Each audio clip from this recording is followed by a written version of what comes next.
Merci d'être là ce soir. Je voulais vous dire que vous étiez un peu dans un amphithéâtre un peu historique, où s'est passé beaucoup de choses. D'abord, les premières greffes cardiaques, Sylvain pourrait en témoigner. Ici a été également la création de Médecins du Monde. Et puis, c'est devenu un peu le refuge de faiseux que nous sommes à la chaîne de l'Espoir. Alors, permettez-moi de commencer, si vous m'y autorisez, par un mot venant du cœur, profondément du cœur. Vous savez que notre amie, notre marraine de cœur, qui est Mireille d'Arc, passe des moments difficiles, des moments très difficiles. Mais ce matin, Alain était à côté d'elle et elle m'a parlé. Et elle m'a dit, et ça, vous savez, de là où elle vient, c'est très fort, elle m'a dit qu'elle m'embrassait, qu'elle vous embrassait, qu'elle pensait à vous. Et je vous jure que c'est un miracle. Et je voulais vous le dire parce que je sais que beaucoup d'entre vous demandent des nouvelles de Mireille. Donc Mireille se bat et Mireille va beaucoup mieux. Je voulais vous passer un autre message. Vous savez que nous sommes en Irak, nous sommes au Kurdistan, nous ouvrons 2 hôpitaux à Sinoni et à Rabia, à 30 km de Mossoul.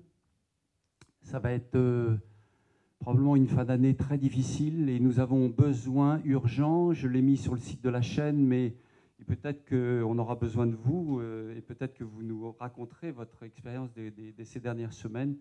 Nous avons un besoin urgent de chirurgiens, je dirais, quand je dis généraliste, Jean-Pierre voit de quoi je parle, quelqu'un capable de faire face à toutes les urgences avec probablement une coloration, disons, traumato, infirmière anesthésiste, infirmière de bloc, si vous connaissez quelqu'un qui pourrait être un coordinateur médical parce que Isabelle va partir dans un mois, ça fait plus de 3-4 mois qu'elle est là-bas.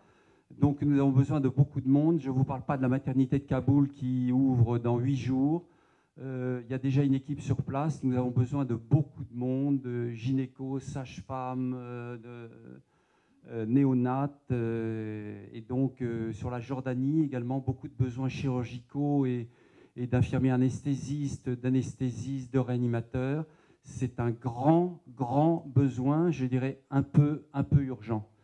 Peut-être qu'on en parlera. Alors, nous recevons ce soir Alexandre Jardin. Je vous assure, c'est un très grand plaisir, un très grand honneur. Vous êtes quelqu'un qui avait l'associatif, je dirais, dans les tripes. Nous l'avons aussi dans les tripes. Et je connais un grand ministre des Affaires étrangères qui s'appelait Claude Chesson. Et lorsqu'en 81, il est venu nous rencontrer, et nous étions à la création de Médecins du Monde, il a dit surtout, ne soyez jamais complaisants, restez le poil à gratter de la démocratie. J'ai gardé ça, et lorsque j'ai vu ce que vous avez fait, je ne parlerai pas bien entendu de vos livres, parce que beaucoup de gens les connaissent. Vous êtes ici pour ce que vous avez fait dans l'associatif. L'associatif, d'abord, c'était, je crois, en 99, l'association Lire et faire lire. Et ensuite, en 2002, vous avez fait toujours dans le cadre associatif, l'association, je crois que c'était 1000 mots, axée sur les prisons. Et ensuite, en 2015, vous fondez l'association Bleu, Blanc, Z, une espèce de mouvement citoyen collaboratif en disons, les diseux, les faiseux. Nous sommes des faiseux, nous sommes les humbles, et vous essayez de donner à chaque zèbre d'avoir je dirais, son intelligence, ses facultés, et ça rejoint un peu ce que nous faisons à la chaîne. Chacun apporte en fonction de ce qu'il sait faire, qu'il soit ingénieur, architecte, infirmière, chirurgien, enfin, tous financiers et autres. Et donc, nous sommes très heureux de vous recevoir.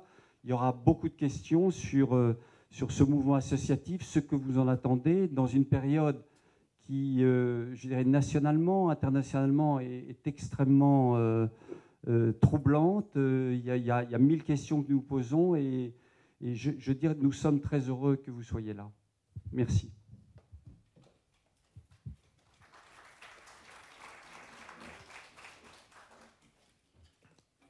Merci. Mais on fait ce que vous faites tous. Vous êtes nos cousins dans votre domaine. Des gens comme vous, on en a rencontré énormément pendant 3 ans. Ça fait 3 ans que je me promène partout en France. On fait ce qu'on appelle des cafés de zèbres. C'est-à-dire que vous arrivez dans une salle des fêtes. Souvent, on fait ça avec un journal local. Je vois quelqu'un qui connaît bien ce monde. J'étais la semaine dernière, par exemple, à Angers. Il y avait un petit déjeuner organisé par la Nouvelle République. Ils nous trouvaient des gens capables de réparer les fractures du pays. Donc souvent, on les repère avec la presse locale. On a trouvé 250 et maintenant une nouvelle fournée, 50 autres programmes, à peu près 300 programmes qui savent réparer l'ensemble des fractures du pays. C'est plus ou moins inconnu, plus ou moins connu.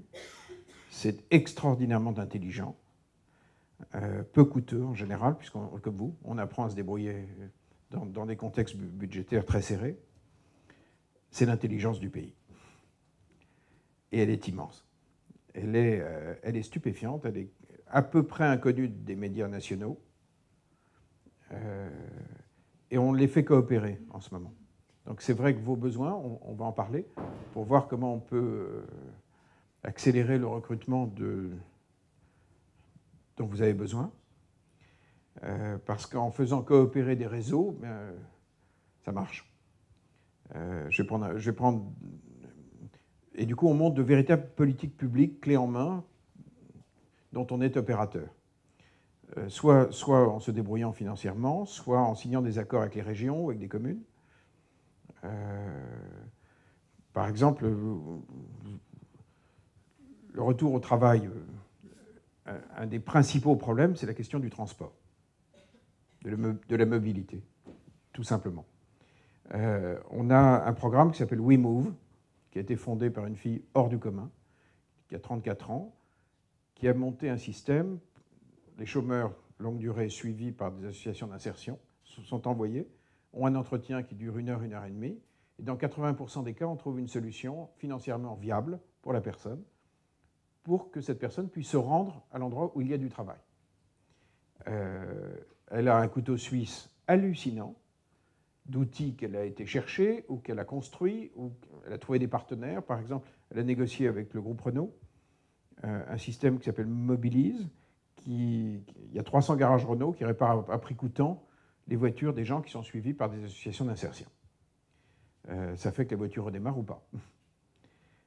Et surtout, ils font l'accompagnement des gens. Bon, parce qu'ils savent que ce n'est pas le tout d'avoir une voiture. Si quelqu'un est au chômage depuis 12 ans dans un coron, vous pouvez lui filer une voiture. Ce n'est pas pour ça que son esprit envisage encore de bouger.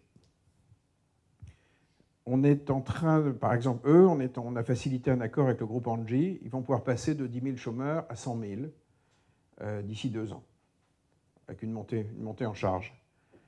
100 000, ça devient un véritable opérateur national. Et donc, or, chez nous, on part du principe que celui ou celle qui a fait a une légitimité pour la suite. Et on a envie de faire tourner le pays comme ça. Pour nous faire créer de la légitimité. Et je pense que pour la population, c'est évident. Les gens ont davantage confiance dans des gens qui maîtrisent leur sujet, qui maîtrisent les coûts notamment. Et donc des programmes comme WeMove, moi j'ai fondé quelque chose qui s'appelle Lire et faire lire. C'est simple, vous avez 20% des enfants qui ne savent pas lire à l'entrée au collège. Qu'est-ce qu'on fait ? 20%, ça veut dire que dans certaines zones, c'est 40%. Pour arriver à une moyenne nationale, comme dans le 7e arrondissement, ils savent lire. Dans le centre de Paris, ils savent plutôt lire. Donc vous pouvez imaginer les statistiques ailleurs, à Roubaix. Donc on envoie les retraités dans les écoles maternelles et primaires transmettre le plaisir de la lecture aux petits. on a 19 000 bénévoles qui font lire 650 000 enfants et une structure territoriale qui touche l'ensemble des départements. À terme, il faut qu'on ait 100 000 retraités. Si le jour où on en a 100 000 qui s'occupent de nos petits, en commençant vraiment massivement par les maternelles, on fabrique une nation de lecteurs. Une nation de lecteurs, ça crée plus de richesse, ça crée moins de violence, etc., etc. Donc, il y a une foule de choses qu'on peut faire nous-mêmes, sans en passer par un État vertical, sans en passer par des décisions politiques. Et on s'est dit, comme vous, qu'on allait faire notre part et le faire monter en puissance. Et puis, ce que je vous racontais en descendant, j'ai pris peur, en fait. J'ai eu peur de ce que le pays pouvait devenir l'année dernière. Et je me suis dit qu'à force de ne pas régler les problèmes des gens, en fait, on entre dans la zone de risque. On ne sait pas très bien. Ce que les colères accumulées vont produire, comme type de violence, quand vous passez du temps, notamment avec des journalistes de la PQR qui couvrent par exemple les réunions d'éleveurs dans l'Ouest, ce qu'ils racontent n'est pas extraordinairement rassurant, ce qu'on entend. Les colères, au bout d'un moment, deviennent de vraies colères. Les gens pètent les plombs, quoi. Donc, il y a le 2 août, j'étais en vacances en Corse, dans un village où il n'y avait pas de réseau. Et j'ai fait une petite vidéo que j'ai mise sur Facebook en allant à la ville d'à côté, en disant aux dernières élections, on était 25 millions à ne pas avoir compté. 58% des gens en âge de voter en France. 25 millions, ça commence à faire beaucoup, beaucoup, beaucoup. Et si on ajoute tous ceux qui ont voté contre, et c'est drôle parce que, enfin drôle, c'est pas drôle, mais la semaine dernière, dans ce petit déjeuner de la Nouvelle République, un journaliste, le rédacteur en chef, a posé une question, a dit « Qui ici a voté aux dernières élections ?» C'était des milieux d'affaires qui avaient plutôt voté. Les gens ont levé la main. Et ensuite, il a dit « Qui se retrouve dans son vote ?» Et il n'y a pas eu une main qui s'est levée. Dans une salle où il y avait 200 personnes. Tout le monde est resté absolument soufflé. Parce qu'en fait, les gens pensaient qu'il y aurait quand même une partie qui lèverait la main. Et on s'est retrouvé dans une salle, comme ça, à Angers, avec un peuple qui ne s'y retrouve pas. Donc, dans ma petite vidéo, j'ai dit aux gens, on va faire un truc qui va s'appeler la Maison des citoyens. On va se compter pour compter tous ceux qui ne comptent plus, pour qu'ils comptent. Ensuite, on engagera des actions très concrètes, comme des lire et faire lire, des WeMove, on va se prendre en main. Et puis à la fin de l'année, vous déciderez ce que vous voudrez. Si vous voulez faire un parti, vous ferez un parti. Si vous voulez faire je ne sais pas quoi, un lobby avec une stratégie à la Hulot, on va défendre les territoires, les faiseux, et que le citoyen garde le contrôle de sa vie, que le médecin garde le contrôle de sa vie, l'artisan qui ne subisse pas le RSI qui le rend fou, qu'on redevienne un monde où l'être humain contrôle sa vie. Et puis, 3 semaines plus tard, il y avait 685 000 personnes qui étaient venues voir ma vidéo. Au début, quand ça franchit 50 000, vous dites, tiens, il y a des gens qui s'intéressent. 100 000, vous êtes un peu surpris. Quand vous allez faire vos courses à la ville d'à côté pour récupérer un peu de réseau, vous regardez. 200 000, vous dites, tiens, 300 000, là, vous êtes un peu... Et puis, quand ça franchit 600 000, vous vous dites, tiens, ils veulent. Donc après, je suis rentré à Paris. On l'a lancé, et en fait, je pense à ce réseau-là pour essayer de vous aider. Je l'ai lancé il y a 15 jours, sans médias. Et maintenant, les premiers médias qui démarrent, ce sont les médias locaux. Les médias nationaux viendront dans 15 jours, à peu près. Et les gens ont créé 140 maisons des citoyens locales en France, sans que je le leur demande. Si vous allez sur Facebook, vous regardez la maison des citoyens sur votre téléphone. Vous allez voir la carte. C'est à tomber, c'est stupéfiant. Il paraît qu'il y a des gens qui lèvent des fonds pour faire des organisations. Nous n'avons eu besoin de rien. 140 implantations locales, c'est effarant. Ça s'est structuré par région, par département, par ville, par agglomération. Et en ce moment, ils sont en train de réfléchir, ils font des Facebook Live. C'est-à-dire, en fait, c'est votre téléphone, vous vous mettez en mode vidéo dans un café. Tous ces gens se réunissent dans les cafés, de manière à repérer des actions. Donc, mi-octobre, on va lancer des actions nationales et des actions qui viendront des maisons des citoyens locales. Par exemple, je sais qu'au Mans, il y a une écolo très intéressante qui a monté une entreprise qui dit, c'est simple, si je veux réduire les pollutions dans nos rivières, il faut que je sache ce que je rejette. Donc elle a fait un verre mesureur avec des produits chimiques pour fabriquer ses détergents, des recettes. Et elle vend des box. Ça part comme des petits pains. Des écoles d'ingénieurs se sont mises là-dedans. Les gamins améliorent les recettes en fonction des tâches et des trucs. C'est de l'écologie appliquée. Et ça, surtout, ça fait qu'elle a une offre pour les communes, ça réduit de 80% le prix des détergents. Ce qui, pour une commune qui a un budget de 10 000 euros, passer à 2 000, on peut affecter 8 000 euros à autre chose. Donc ça partira sans doute du Mans. Au Havre, il y a un maire, juste en face, à Villerville, qui a fait une proposition à sa population il y a quelque temps de nettoyage des plages. Il a dit, voilà, ça coûte tant, le devis. Je monte les impôts, vous le faites. Et la population a levé la main, ils l'ont fait. Et au fond, 2 fois par an, ils ont une énorme fête où tout le monde nettoie les plages. Ça a complètement changé sa commune, et donc je sais que la Maison des citoyens du Havre est en train de réfléchir, est en train de contacter les maires autour pour voir s'ils ne vont pas en faire quelque chose de plus vaste, comme il y a des plages partout. Donc il y aura des initiatives venant des territoires, des initiatives nationales. Donc on pourrait demander, dans le cadre de ces initiatives nationales, faire la liste de nos besoins, de vos besoins, et leur demander de les trouver localement, d'aller démarcher leurs médecins, leurs infirmières, toujours dans le même esprit, faire sa part. Et je pense que des grands réseaux comme ça devraient quand même trouver le nombre.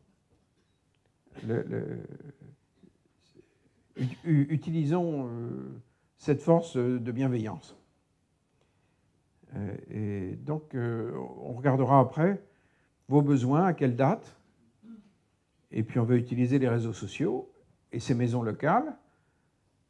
En fait, le rêve qu'on a derrière la tête, c'est de faire un pays d'acteurs. Une société d'acteurs. Ça rend heureux. Le désespoir est soluble dans l'action. Quand les gens se prennent en main, ils vont beaucoup mieux. Et au fond, ce qu'il faut, c'est qu'on ait un assez large éventail d'actions pour qu'en fonction des goûts, il y a des gens qui iront aller les faire lire, des gens qui iront chez vous, qui iront... mais qu'on soit acteur, qu'on ne gémisse plus devant nos chaînes de télé, en pestant devant la une de tel journal, qu'on se prenne en main. Mais allez voir sur vos téléphones, c'est stupéfiant de regarder. Sur la page Facebook de la Maison des Citoyens, on relaie les vidéos.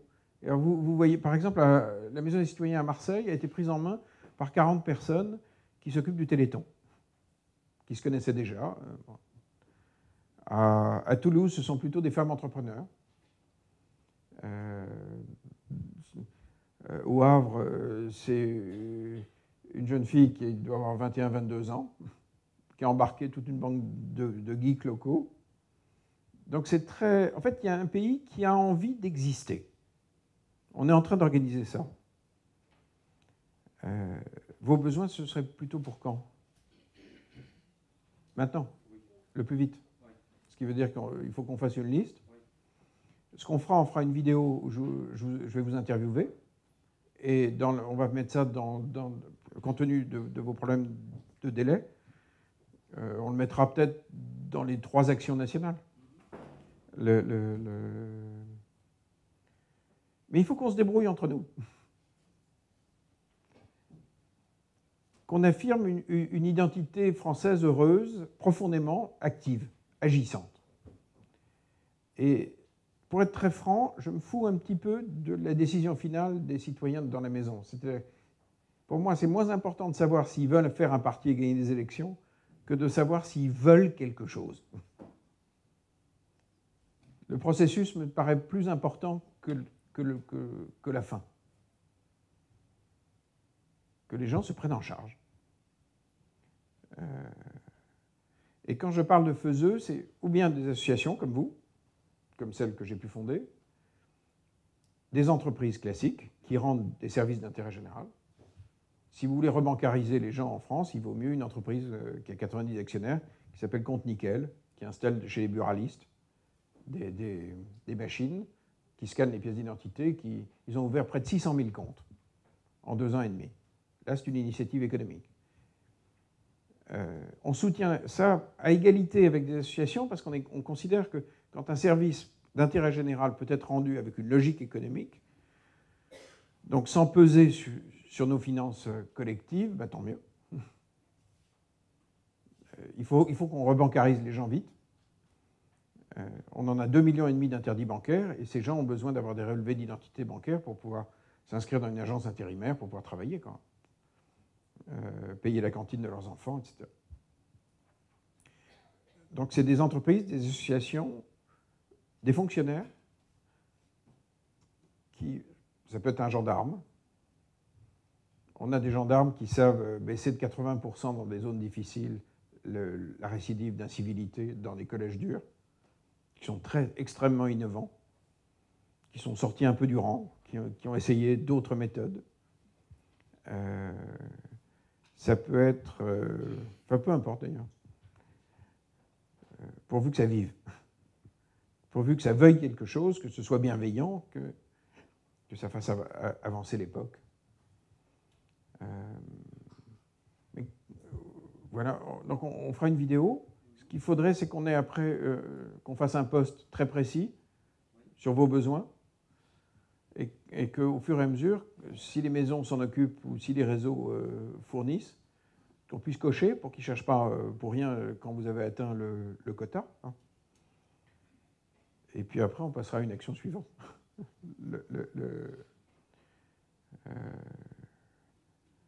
Je ne garantis pas. En fait, je n'ai pas de pouvoir.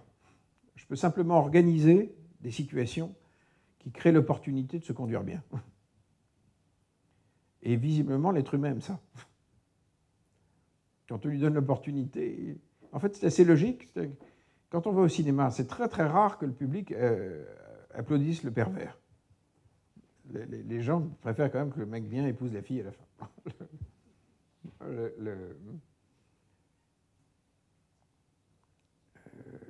Voilà. Je ne sais pas très bien ce que vous attendiez de mon intervention. Je vais oui. peut-être vous interpeller. Quand vous faites un mouvement aussi important que le vôtre, que ce soit ce que vous avez parlé, l'horizon, quand vous faites l'association Bleu Blanc Z, qui quand même est un mouvement qui fédère beaucoup d'énergie.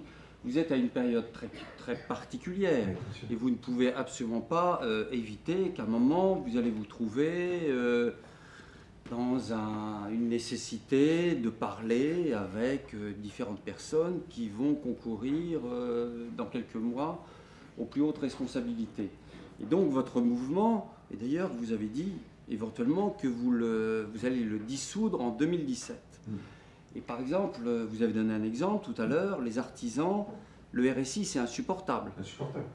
Pour les paysans, la MSA, c'est de la folie furieuse. Et donc, il y a un moment, si vous voulez, vous pouvez rester sur des actions un peu, je dirais, du quotidien. Mais c'est comme nous, si vous voulez. Quand vous êtes à Kaboul, c'est un acte politique. Bien sûr. Quand vous faites une maternité à Kaboul, quand vous allez au Kurdistan, oui, quand vous faites vraiment de la politique. Nous avons pris position sur les migrants, c'est une position. Et à un moment, il va falloir que vous preniez une position. Bien sûr. Et j'imagine que vous avez déjà eu soit des contacts, soit des gens qui vont essayer de... Parce que quand vous voyez le manifeste des TSE, si vous voulez, c'est quasiment c'est une pétition nationale. Enfin, c'est c'est quelque chose qui vous voulez mobiliser la société civile. Oui. Et donc, il y a un moment, ça va aboutir. Qu'est-ce qu'on fait au final? Oui, il va y avoir une fédération d'énergie, une nécessité d'organisation et de. Alors, dans la Maison des citoyens, la phase 1, on se compte. La phase 2, on fait. Mais on fait. On délivre. Ça, c'est ce que les EPS savent déjà faire. Dans la phase 3, on décide ensemble. C'est quoi? À la fin de l'année, on verra bien combien de gens seront embarqués là-dedans. Je vois deux possibilités d'action. Soit les gens, et il est très important que ce ne soit pas moi, parce que ce serait absolument contraire à l'esprit même, puisqu'il s'agit de donner du pouvoir. Il est très important que les gens décident. Soit on va dans une option où ça représente une sorte de force bienveillante qui va négocier en faveur de nos territoires. Or, actuellement, tous les partis sont jacobins. La culture française, 400 ans de jacobinisme. Moi, je veux des territoires puissants. Parce que tout ce que j'ai vu de vrai pendant mes 3 ans, c'est porté par des territoires. Je sais que quand j'écoute la présidente de Midi-Pyrénées qui me parle de sa politique industrielle, elle parle d'une filière qui est dans une vallée, et j'ai bien vu que quand on discutait, elle échangeait des SMS avec les présidents des chambres de commerce. J'aurais fait remarquer, je lui ai dit, mais vous avez l'air de bien vous connaître. Et évidemment. Donc, les colorations politiques s'effacent parce qu'en fait, ces gens vivent au même endroit. Donc, je crois au territoire. Donc, est-ce qu'on sera un lobby pour les territoires, pour que des programmes, par exemple, comme le vôtre, obtiennent des budgets sérieux? Est-ce qu'on va déployer Lire et faire lire de manière à couvrir l'ensemble de nos écoles maternelles et primaires? Tout ça, il faut le négocier dans un rapport de force. Est-ce que la maison décidera ça? C'est un peu la stratégie Hulot. Donc, pro-territoire, pro-faiseux, et puis que le citoyen compte. Ça ne me semble pas scandaleux de négocier sur une base, par exemple, tout ce qui vous impacte directement, il doit y avoir d'une manière ou d'une autre un aval de la population. J'ai essayé la semaine dernière d'aider quelqu'un qui remplissait un dossier de RSA, je n'y suis pas arrivé. S'il y avait eu un jury citoyen tiré au sort à qui on avait posé 2 questions, 1, comprenez-vous? 2, êtes-vous capable de le remplir? Jamais ce document ne serait sorti. Donc le pouvoir vertical nous envoie, et je ne parle pas de votre vie de médecin, où là tout à coup vous avez des décisions verticales qui vous tombent sur la figure. Donc est-ce que, option 1, on négociera dans un rapport de force avec des gens qui ne font pas confiance aux faiseux, qui ne font pas confiance au territoire, qui sont plus que méfiants à l'idée que le citoyen pilote? Parce que derrière ces appareils, vous avez en général les grands corps de l'État. C'est 400 ans de culture. Hein, Ça, c'est l'option 1. L'option 2, ces gens décident de faire un parti et de gagner. Si on est 1 ou 2 millions, l'histoire n'est plus la même. Il est possible qu'on atteigne ces chiffres-là. Je n'ai pas de préférence. Ça peut sembler bizarre, parce que dans tous les cas, ce qui m'intéresse, c'est le processus de responsabilisation du pays. C'est-à-dire que ce que je veux, c'est qu'on soit des gens participants, acteurs, quoi. C'est beaucoup plus important pour moi que les formes apparentes. Donc, par correction, vis-à-vis des gens qui rentrent dans la maison, on prépare des équipes pour gouverner si on doit gouverner, et qui sont constituées de faiseux. C'est-à-dire qu'on les recrute, des élus locaux, par exemple, on a repéré nos meilleurs élus locaux en matière de construction de logements sociaux. Vous en avez qui ont des politiques extrêmement habiles, qui permettent à une grosse partie de leur population d'accéder à la propriété au moment de l'âge de la retraite, pour quasiment... Enfin, vous avez des bons, quoi. Or, je sais qu'en France, nos meilleurs élus locaux ne montent pas vers les gouvernements. Tout le monde sait en France que le maire de Lyon a fait réussir son territoire. Les milieux d'affaires, il est à gauche, mais les milieux d'affaires sont complètement favorables à cet homme. Bon. Il pèse pas, pourtant c'est sa couleur politique qui est au pouvoir. Mais des cas comme ça, vous en avez partout. Bon, je parle de lui, j'aurais pu parler du maire de Chartres, j'aurais pu... Le maire de Dreux, par exemple. Qui sait que le maire de Dreux, vous n'entendez plus parler de Dreux. Souvenez-vous, avant, c'était le bastion du Front National. Bon, le Front National a disparu de Dreux. Ils sont tellement peu implantés qu'aux dernières élections locales, ils ne sont même pas parvenus à présenter une liste. Pourquoi? Il y a un maire, qui est un type d'exception, qui s'appelle M. Hamel, qui est un ancien patron du bâtiment, un entrepreneur, qui a également été le patron de l'Agence nationale de rénovation urbaine, de l'ANRU. C'est un type tout à fait hors norme. Donc, des leaders comme ça, on a tout ce qu'il faut en magasin dans le pays. Mais il fallait prendre le temps de les regarder, quoi. De savoir quelles sont leurs véritables zones de compétences, et puis de les écouter, quoi. Donc, on n'a pas de problème d'équipe de remplacement. Et je suis sûr que dans votre monde médical, vous savez parfaitement qui sont les très bons. Parce que dans toutes les professions, en fait, on le sait en France. Vous savez très très bien qui est capable de modéliser, qui seront les hôpitaux pédiatriques en France qui maîtrisent vraiment leurs trucs, qui sont... Donc en fait, de fil en aiguille, quand vous tirez ça, en général, quand vous tombez sur un bon faiseux, il en connaît. Et c'est pareil dans les services publics. Si vous regardez la Poste, par exemple, avant, on faisait la queue pour récupérer des plis à la Poste. Je ne sais pas si vous vous souvenez, il y avait des queues. Aujourd'hui, vous ne faites plus la queue pour récupérer un pli. Vous rentrez dans une poste, il y a plein de petits endroits. Faire changer la Poste, ce n'était pas le truc le plus simple du monde. Il y a un homme qui s'appelle Xavier Queyrat-Aimant, qui est derrière ça, le directeur qualité du groupe La Poste, qui a piloté ce changement-là. Donc, quand vous localisez le type qui a fait changer la Poste. Alors, regardez. Et en fait, il connaît tous ceux qui ont fait changer la SNCF, qui ont fait changer le truc. Donc, en fait, on a ce qu'il faut pour modifier les game changers. En fait, ils existent. 2, ils sont très bons. Et 3, ils se connaissent, en général. Ils bouffent ensemble. Ils savent qui, à la gendarmerie, fait bouger le système de l'intérieur. Donc, on aura 2 grandes options. Et moi, la raison personnelle pour laquelle je construis tout ça, c'est très simple. C'est simplissime. Je considère que laisser mon pays s'approcher d'une zone de risque où ils peuvent connaître une expérience d'extrême droite, je ne marche pas. Parce que j'ai un passif familial. Moi, j'ai un grand-père qui était le bras droit de Pierre Laval pendant la guerre. Donc, le tri de l'homme, non. Et donc, l'idée que ça puisse arriver à ma génération, non. Ça ne marche pas. Donc, je pourrais continuer à écrire mes romans. J'ai un métier, j'ai ma vie, mais... Or, je sais qu'on entre dans la zone de risque. Parce que le rejet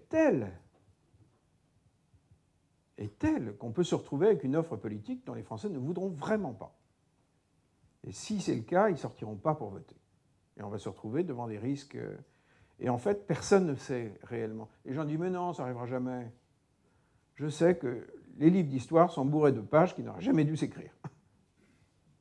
Et que quand les gens bienveillants ne font pas attention, on se retrouve avec des situations où tout à coup on se réveille et on dit « ah !» Donc,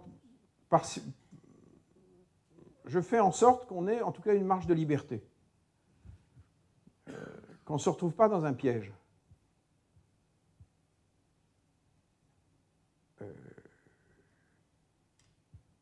Je ne suis pas Madame Soleil, mais je prends des garanties pour mon pays. Voilà.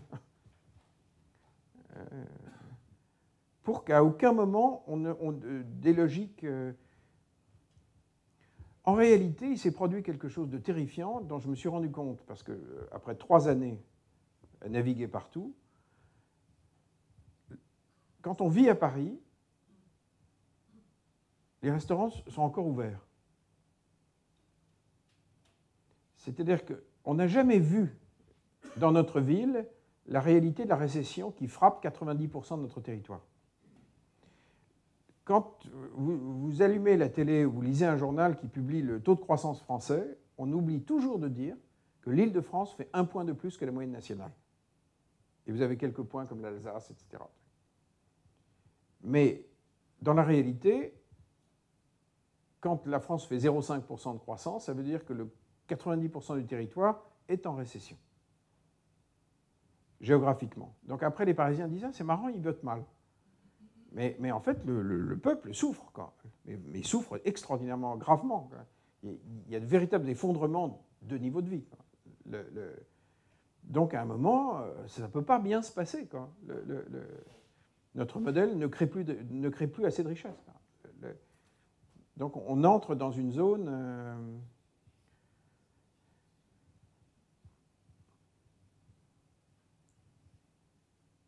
dangereuse. Donc je ne vous dis pas que j'ai raison, hein. J'essaie de faire ce qu'en mon âme et conscience, je pense devoir faire pour que... Et je sais que installer la préférence nationale dans les sociétés de HLM françaises, c'est l'autre nom du tri ethnique. Or, ça commence toujours par la question du logement. Vous qui pilotez des programmes dans les pays, la question du logement, sans aller jusqu'à Berlin, ce qui se passe dans les années 30, par le logement, ça commence. Donc je ne veux pas je ne veux pas de ces trucs-là. Bon, donc je me dis, ça vaut le coup de se déranger un peu, d'être un peu bousculé, de se faire engueuler par sa femme, parce qu'on n'est pas souvent là.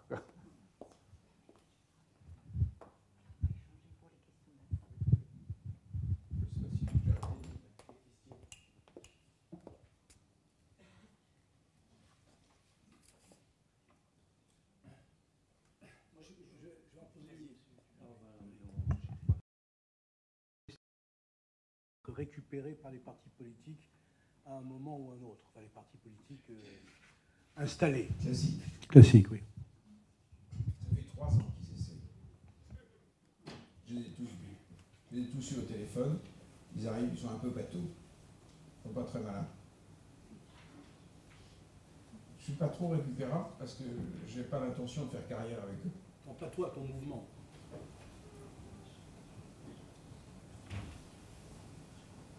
Si l'option 1, c'est de négocier avec eux, ça se négociera. On est très fort quand on ne négocie pas pour soi. Quand sincèrement, on ne fait pas ça parce qu'on a un truc pour soi, on peut négocier. Donc, je ne me sens pas en zone de risque. Alors, ce qui est sûr, c'est que les partis vont tout faire pour récupérer un certain nombre de zèbres, etc. C'est en cours. Ils vont faire leur job. Mais je ne dis pas que c'est sans risque, hein, ce qu'on fait. C'est toujours un peu risqué de défier un système extrêmement défaillant. Ils ne vont pas forcément trouver marrant le fait que... Je vais me permettre de vous poser une question et revenir à ce que vous avez lancé initialement en 1999, qui est un moment très important, qui est essentiel, qui me tient à cœur, y compris à des gens qui me sont proches, parce que je pense que c'est la base, hein. On peut faire toute l'éducation nationale qu'on veut, si les gens ne savent pas lire et écrire, mais vraiment savoir lire, c'est la base, dès la maternelle. Vous avez un recul depuis 1999, donc vous avez amené une génération qui a déjà passé le baccalauréat ou qui a passé des diplômes. Est-ce que vous avez statistiquement un bilan sur ce qui s'est passé avec tous les enfants? Non. Parce qu'il y a eu des études, mais je m'en méfie. Parce qu'isoler un seul facteur me paraît...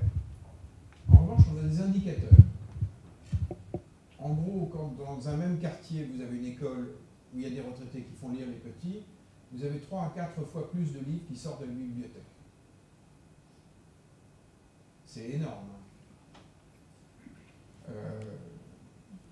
Je ne peux pas imaginer que quand une école lit et une autre lit très peu, que ça produise le même résultat. Mais c'est difficile d'isoler un seul facteur.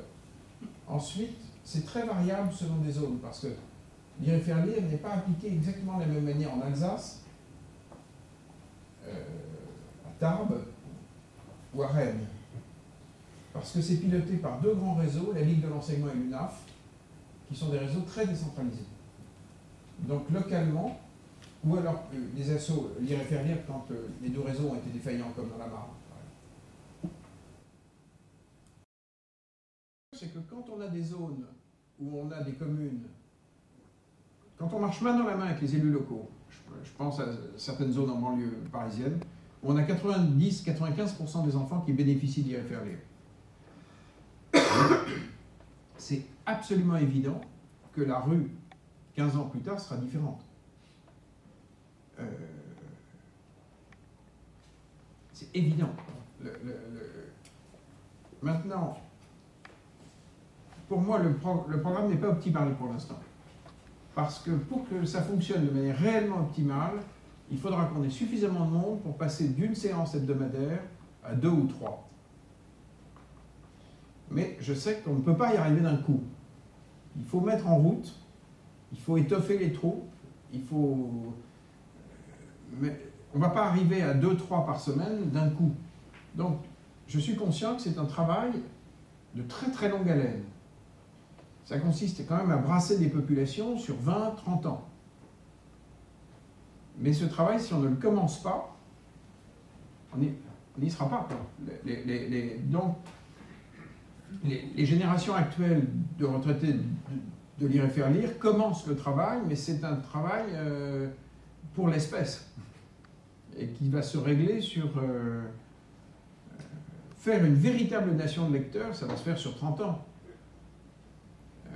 Ce qui est formidable pour l'instant, c'est que, je pense à ça, la semaine dernière, j'ai passé du temps avec un rappeur, que vous ne connaissez sans doute pas, qui s'appelle Kerry James.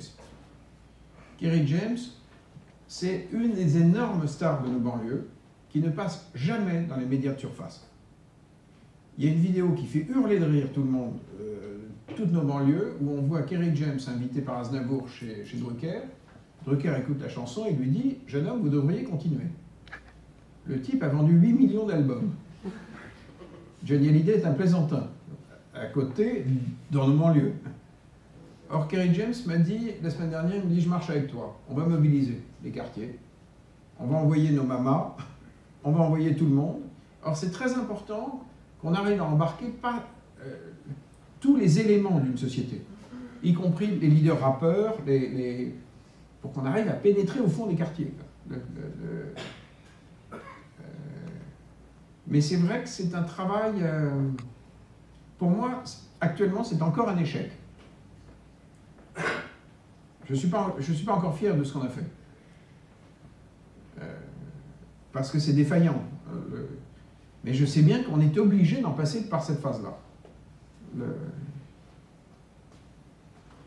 Et dans les accords politiques qu'on négocierait, il y aurait les moyens d'étendre lire et faire lire à très grande échelle. Je voudrais que ce soit normal, quand on prend sa retraite en France, de se poser la question, est-ce que je vis avec des enfants 1 ou 2 fois par semaine? C'est tellement normal en fait, de vivre avec des enfants, de vieillir avec des enfants, mais ça s'organise. Donc, ça fera partie des points qu'on négociera parce que c'est fondamental. Si on prend l'option négociation, sinon pour nous, ça fera partie des grands programmes structurants pour le pays.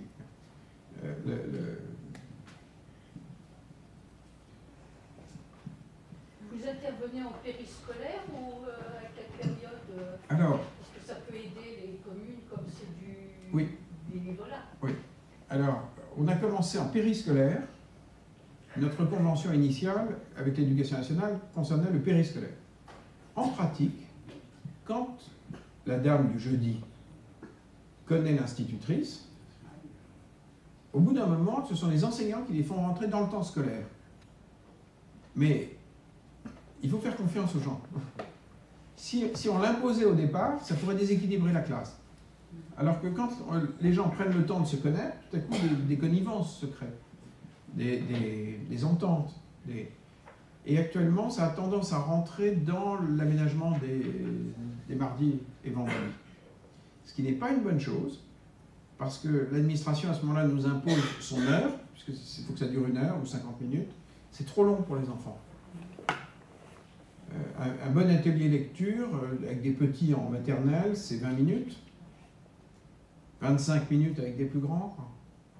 Mais donc, on est en train de développer plein d'autres pratiques. On leur fait faire des totems avec des livres à 80 centimes pour qu'ils s'amusent. Avec les livres aussi. Mais là encore, vous voyez, c'est vertical. Tout à coup, l'État décide que ça va durer 50 minutes. C'est pas très malin, quoi. Donc, on s'adapte dans un maquis absurde. Comme vous.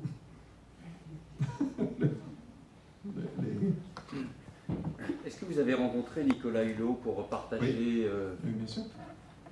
certaines idées, certaines... Bien sûr. Parce que, je dirais, ça c'est peut-être le côté chirurgien, mais on se dit, et au bout, il y a un moment où... Mais au bout, où on impose un vrai changement pour qu'à un moment donné, les gens, les praticiens aient du pouvoir, et non plus des techniciens. En fait, c'est ça, hein, ça revient à ça à un moment. Est-ce que les gens de métier vont pouvoir piloter un peu mieux le pays? Ou est-ce qu'on laisse cette culture technocratique envahir la médecine, le truc, machin, le job après job, quoi. C'est pas la même société. Non? Le respect du praticien, de la personne qui fait, quoi. Jamais les boulangers n'auraient spontanément accepté qu'on leur interdise de faire rentrer dans les boulangeries les apprentis avant 6 h du matin. Le pain est cuit. Une connerie sans nom. Les boulangers commencent à 3-4 heures. Quoi. Donc, mais notre technocratie a jugé que le bien, c'était que le môme rentre à 6 heures. Ce qui rend d'ailleurs presque impossible la question... c'est très compliqué pour trouver des apprentis. Enfin, pour les apprentis, de trouver des stages. Donc... Mais justement, si vous voulez, moi, il y a des choses qui m'intéressent beaucoup dans ce que vous faites, et c'est pour ça que je vous pousse un peu. On est tous témoins d'aberrations de notre système. Par exemple, je vous dirais, les 35 heures pendant les vendanges, on a envie de se dire, mais il y a un problème, c'est que le raisin, il faudrait qu'il soit ramassé assez rapidement. Ce n'est qu'un des exemples de l'aberration du système actuel. Mais enfin, il y a un moment, il va falloir, et je sais que vous n'avez pas la langue dans votre poche, je vous ai vu à certains moments, il va falloir un peu vous confronter. C'est-à-dire, pour faire passer des idées, on n'est pas du tout dans un monde de bisounours actuellement, c'est le moins qu'on puisse dire, puisque vous avez décrit ce monde jacobin, et que ça soit, et pour ça que je vous ai posé la question sur Nicolas Hulot, c'est des gens qui sont porteurs d'idées, qui sont porteurs d'un mouvement, et notamment ce mouvement associatif, qui a une grande spécificité française. Ce mouvement n'existe nulle part ailleurs, avec cette puissance, ce statut juridique incroyable. Et donc, il y a un moment, il faut se confronter pour faire passer un peu de bon sens. Et c'est là où... ça veut dire qu'il faut être prêt à assumer. Ben, c'est pas ce que je voulais vous dire, mais c'est ce que je pense... Mais c'est vrai que quand Nicolas a dit qu'il ne bougera pas, en tout cas, moi, je me suis mis au clair, je me suis dit que je n'avais pas le droit de monter tout ça et de ne pas assumer ensuite, parce que je ne trouve pas ça bien. Vous ne pouvez pas avoir 140 maisons des citoyens qui se mettent en route avec des actions et à un moment de leur dire, bah, finalement, pour convenance personnelle, prendre soin de...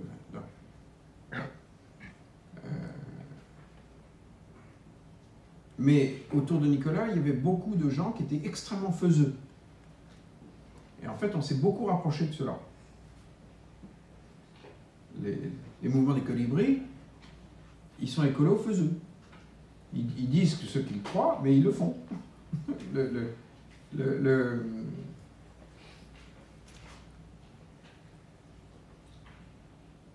Bien sûr que ça peut aller jusqu'à un heurt politique très clair.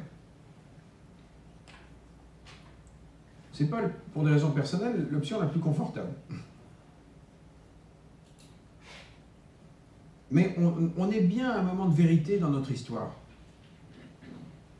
Et en plus, il y a pour moi quelque chose qui est... Comment dire? On est français. Si on se conduit mal, c'est grave. Parce que c'est quand même un pays qui roule pour l'homme. C'est un pays qui est quand même un rêve universaliste. Donc quand il se conduit mal, ce qui lui est arrivé, pour moi, la nuit est encore plus profonde. Je pense évidemment à mon grand-père. Hein. Je trouve que ça crée une obligation. C'est pas rien. Je veux dire, on est quand même issu de quelque chose, d'un grand rêve universel. Donc, et qui fait que vous êtes capable d'aller ouvrir des hôpitaux à Kaboul. C'est bien cette idée de l'homme. C'est-à-dire qu'on est quand même un peuple qui, naturellement, quand il est conforme à ses valeurs, roule pour l'homme.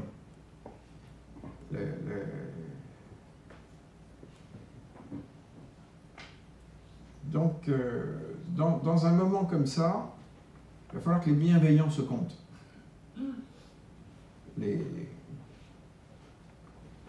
Parce que le pays fermente. Hein. Vraiment, il fermente. Et il y a des colères qui ne sont pas bienveillantes.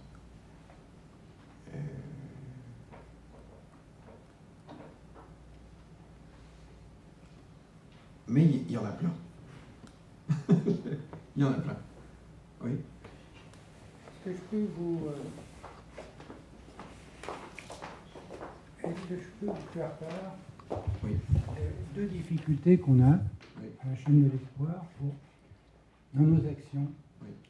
La première, c'est que, comme vous le savez certainement, il n'y a plus d'étudiants étrangers dans les hôpitaux français. Quasiment pas, c'est la loi.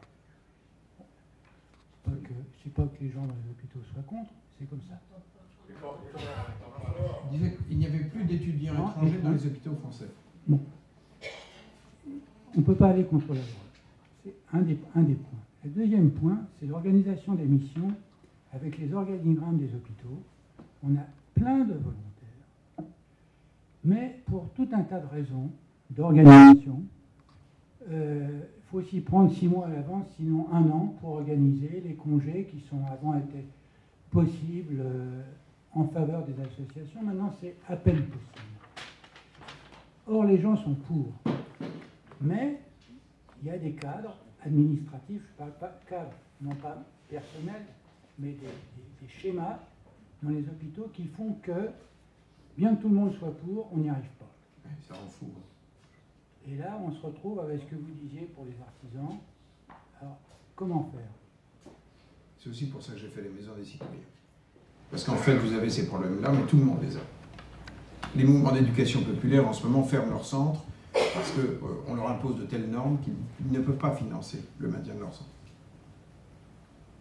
Les mairies, en ce moment, doivent mettre aux normes handicapées tous leurs centres de pompiers.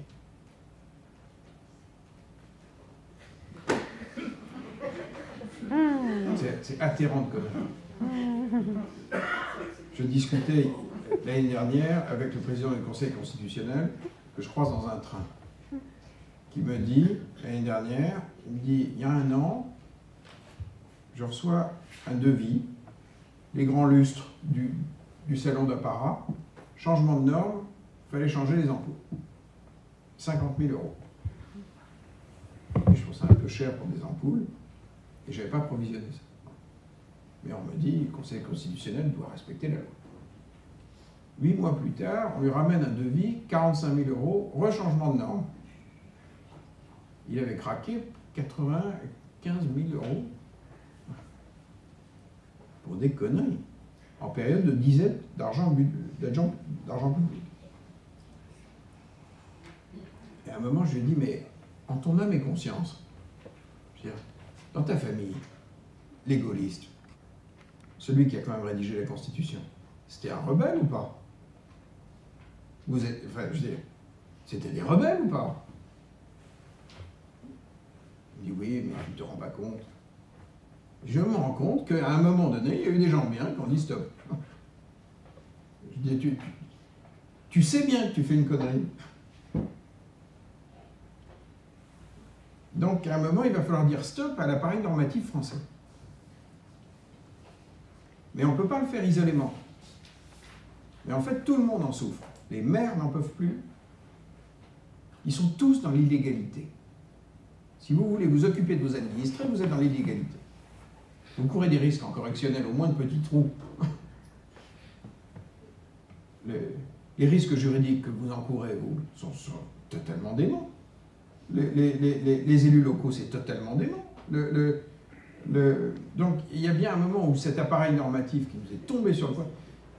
L'été dernier, je me suis arrêté au bord du golfe du Morbihan. Il y avait un exploitant qui vendait des huîtres. Je m'arrête, j'adore les huîtres. Non, et je vois des homards. Je suis fou de homards, je vois le prix, c'était pas cher du tout. Et je dis, je voudrais un homard. Et le type me dit, je veux bien, mais je suis obligé de vous le vendre vivant.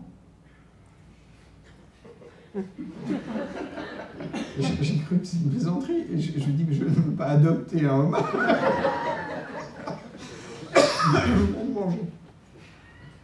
Et il me dit, non, c'est pas possible. Parce que c'est comme si une exploitation saisonnière, je ne peux pas mettre aux normes la cuisine, parce que je ne peux pas l'amortir sur 3 mois de... Donc, la demande, c'est moi. Lui a besoin de gagner sa vie. L'offre est là. Et il y a des normes.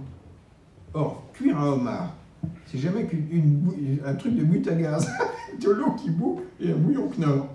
Donc ça, manifestement, ça n'a pas de sens. Bon. Et je dis au type, écoutez, il n'y a vraiment personne, allumez votre... faites pas cuire le homard. Il dit non, parce que j'ai déjà été contrôlé, et finalement, je ne mange pas le homard.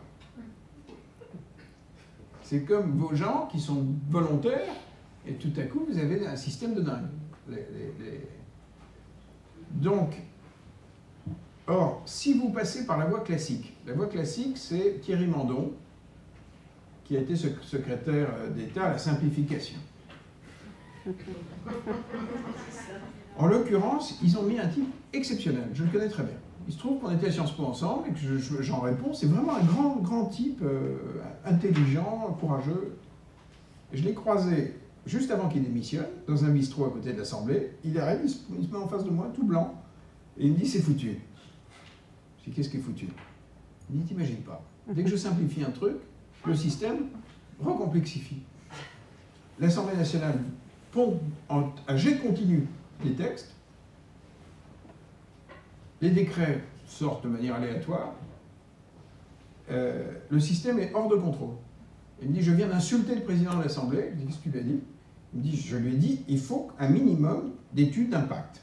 On ne peut pas continuer à pisser du texte. Et je lui dis, tu penses à quoi? Il me dit, le compte pénibilité. Il me dit, il n'y a eu aucune étude d'impact. Et le type sait de quoi il parle, il demande un gouvernement. Bon. Et alors je dis, il t'a répondu quoi? Il me dit, ce qu'on me répond, à ce compte-là, on ne peut plus voter de loi. Il me dit, je lui ai dit, répète ta phrase en sentant le son de ta connerie. Et évidemment, il a démissionné. Vous ne pouvez pas rester. Donc, si vous restez dans le système tel qu'il est, et que vous confiez ce genre de tâches à des gens qui représentent des grands corps de l'État, qui vivent de cette complexité, c'est sans fin. Donc à un moment, il faut que le citoyen revienne. Parce que sinon, c'est sans fin. Vous voyez bien que votre réflexe, c'est celui d'un praticien. En effet. En fait, vous avez un réflexe de praticien. Donc à un moment, il faut bien redonner des missions à des praticiens qui arrivent et qui disent non, là, vous déconnez. C'est pas raisonnable, quoi. Donc il va falloir redonner des pouvoirs à des faiseux, à des praticiens, des des missions précises, décentralisées, parce que c'est irréformable. Le système est auto-immune. Il est dément, quoi. Il a une puissance de blocage. Puis c'est des pros.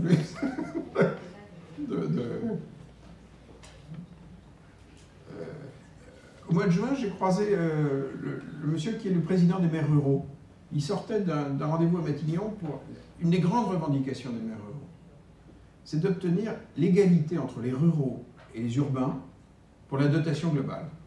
Vous connaissez bien ça. En gros, ils demandent quoi? Ils disent, quand l'État verse à la mairie de Paris pour moi 100 €, pour un rural, c'est 50. On a nos Indiens. C'est les ruraux. Et Vanik Berberian, qui est le patron du syndicat, va à Matignon. Alors je lui dis, alors ça s'est passé comment?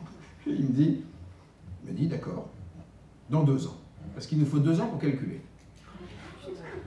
Je dis, Vanik, je pense qu'on t'a enflé. J'appelle quelqu'un que je connais bien à Bercy, et je lui dis, en gros, pour calculer, il faut combien de temps? Le mec me dit, écoute, un jour on est flemmard, 40 minutes. Je vais te passer Vanik.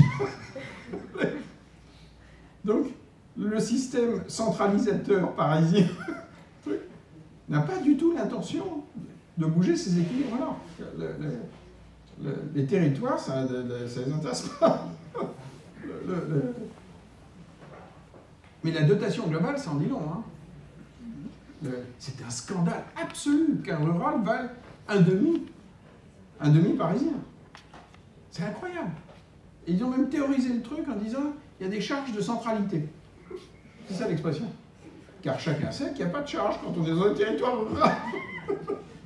C'est facile de se déplacer au fond du Cantal. C'est totalement fou.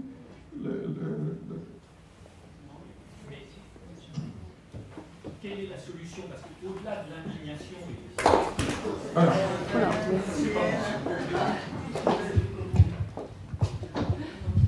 Merci La solution venu en courant. Quelle est la solution? Parce que au-delà de la phase d'indignation, indignez-vous.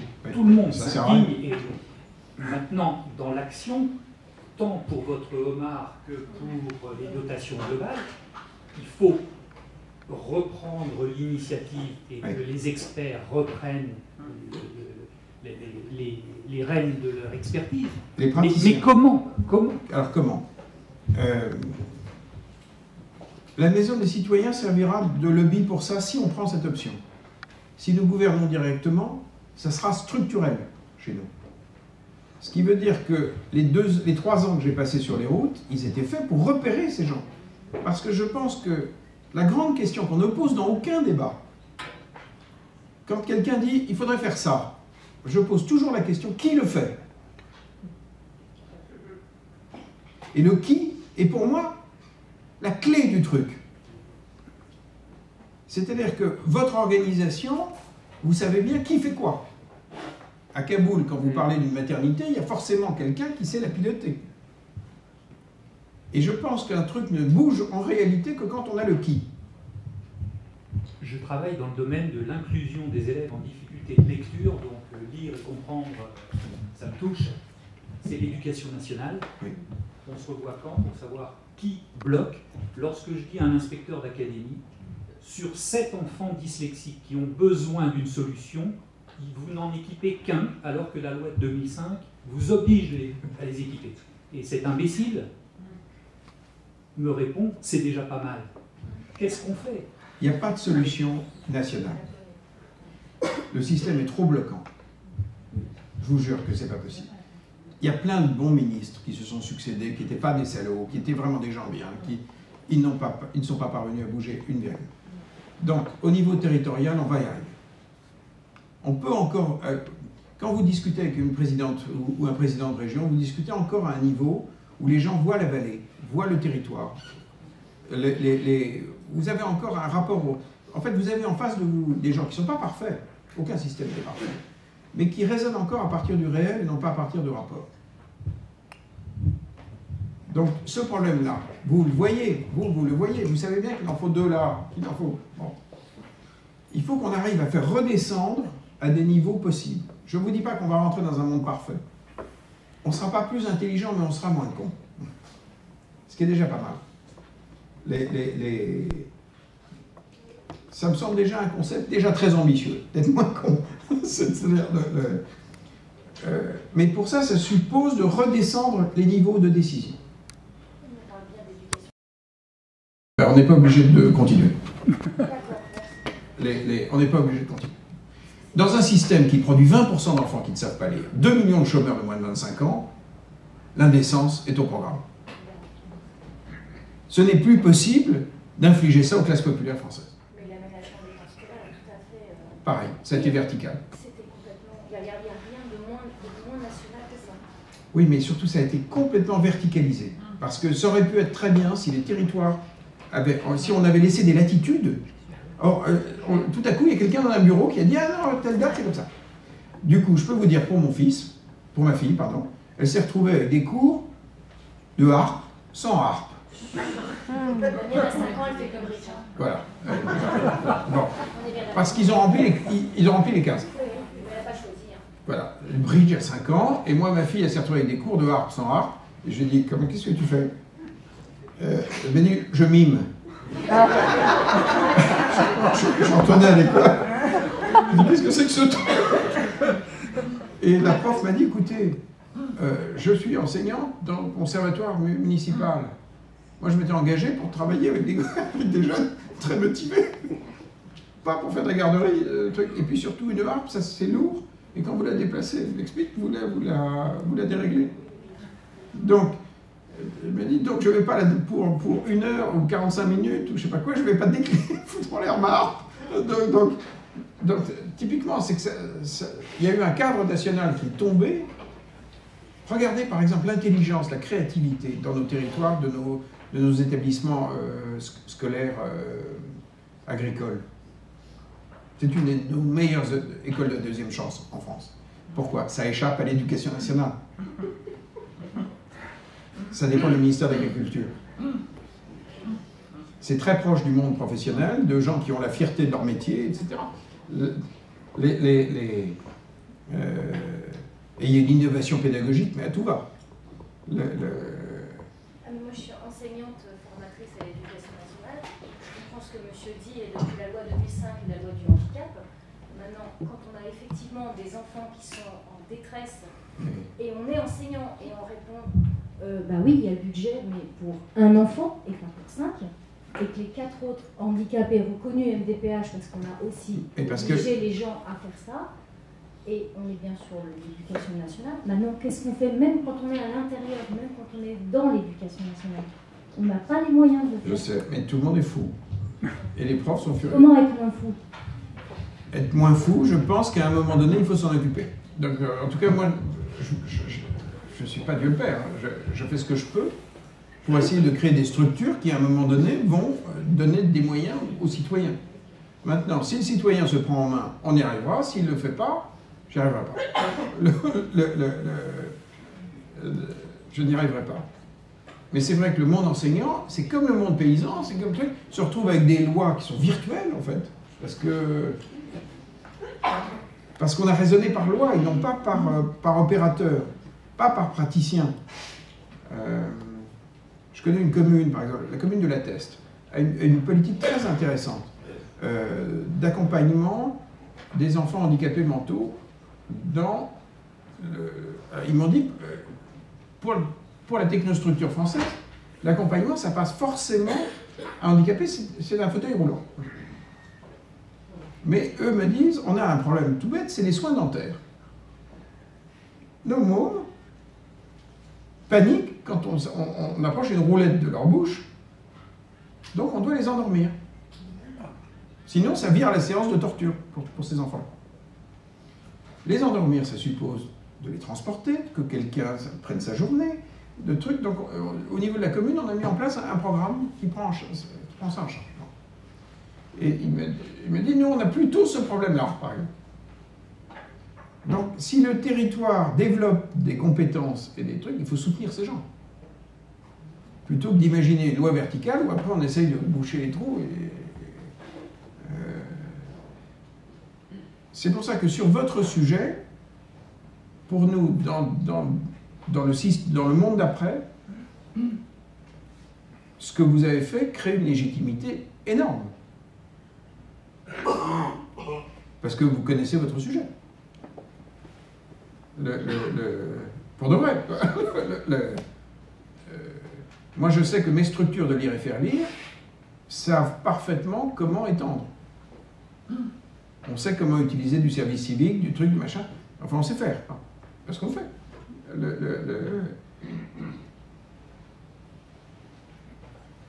Mais à quoi sert l'éducation nationale aujourd'hui? Parce qu'il n'y a que du négatif. Non, il n'y a pas que du négatif. Non, c'est pas vrai.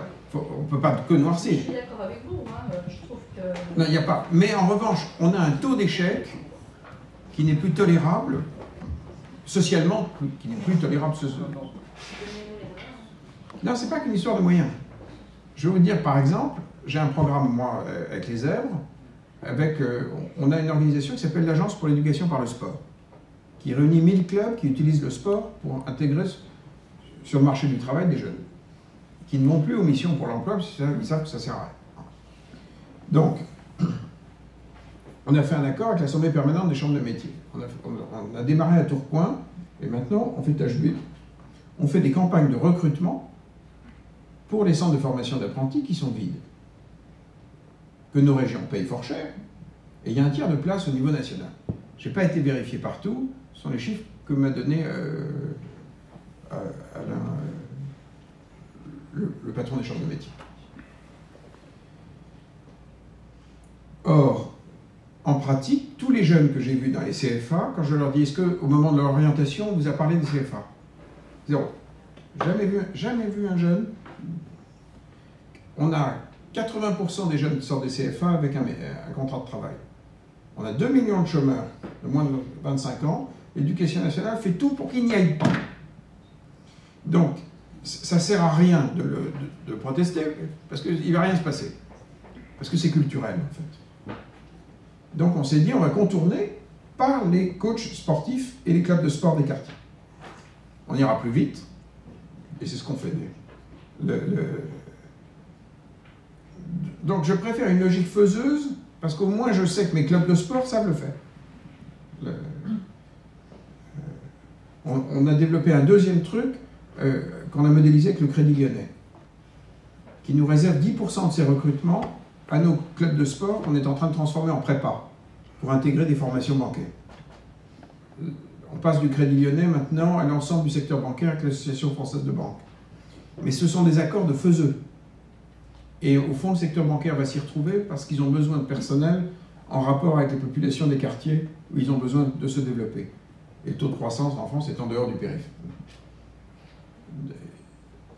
Donc, tout ça, ça suppose d'avoir des pilotages, des pilotes, des programmes bien construits, avec des pilotes, quoi, avec des gens réellement capables. Dans notre vision, le monde du sport des quartiers populaires aura une fonction centrale pour le retour à l'emploi. On est sûr de ça. Parce que l'autorité morale d'un coach sportif de rugby, par exemple, la culture du rugby, les valeurs du rugby, c'est physique, quoi. Et puis, moi, ce que j'ai vu des entraîneurs de rugby, notamment un ancien international, Trio, qui prend à Bordeaux, il récupère chaque année 100 jeunes qui l'emmènent vers l'emploi à travers le rugby. Je lui dis, c'est quoi votre pédagogie? Il me regarde un peu, c'est une montagne. Il me regarde, il fait, on passe le ballon en arrière, sinon on n'avance pas. Plus d'explications, je dis non, ça. mais il incarne son truc, quoi. Donc il arrive en élément.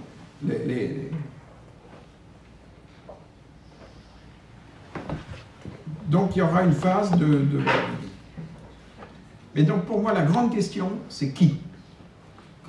Qui va le faire? C'est de trouver le qui. Sérieusement, Si la France en est sortie en 58-62, au moment de la grande période, on est sorti de conflits coloniaux, on a restructuré notre pays. C'est que si vous regardez le profil des gens qui ont été nommés par le pouvoir gaulliste à cette époque, c'est des gens qu'on parachutait au-dessus du Vercors, qui ont fait la guerre à Bir Hakeim et qui savaient se débrouiller. Bon. Quand vous regardez ensuite les corps d'énarques qu'on a nommés, c'était pas les mêmes. Donc, dans votre monde de médecins,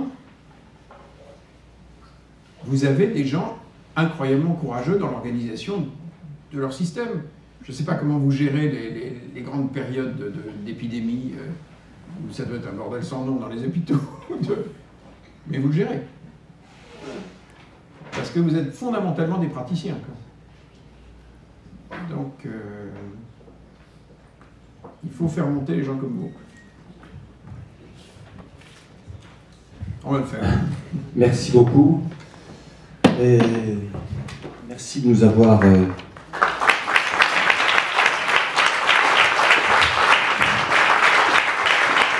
quelques espoirs. Mais enfin, je pense que peut-être que le 28 avril de l'année prochaine, il faudra peut-être on se revoir, il y aura peut-être des positions à prendre. Ça se décidera avant. Je voulais vous dire, si vous avez quelques minutes, après il y a un verre ou peut-être la discussion se poursuivra. Je ne vais pas rester après 8h15 parce que je n'ai pas d'enfant. Très bien. Je voulais vous dire que le 7 novembre, j'ai le grand plaisir, et on l'a rencontré avec Paul, c'est un homme extraordinaire, c'est Christophe André, c'est le psychiatre et psychothérapeute de Sainte-Anne qui a écrit avec Mathieu Ricard et Alexandre Jolien, 3 amis en quête de sagesse. Il viendra nous inculquer un peu de sagesse et réfléchir sur la sagesse et surtout la méditation et la médecine. C'est un homme assez extraordinaire et peut-être certains d'entre vous l'ont vu ou l'ont entendu dans des interviews ou ont lu son livre, et ce sera peut-être un peu d'oxygène dans cette période un peu curieuse. Merci encore Alexandre et bienvenue. Et merci encore.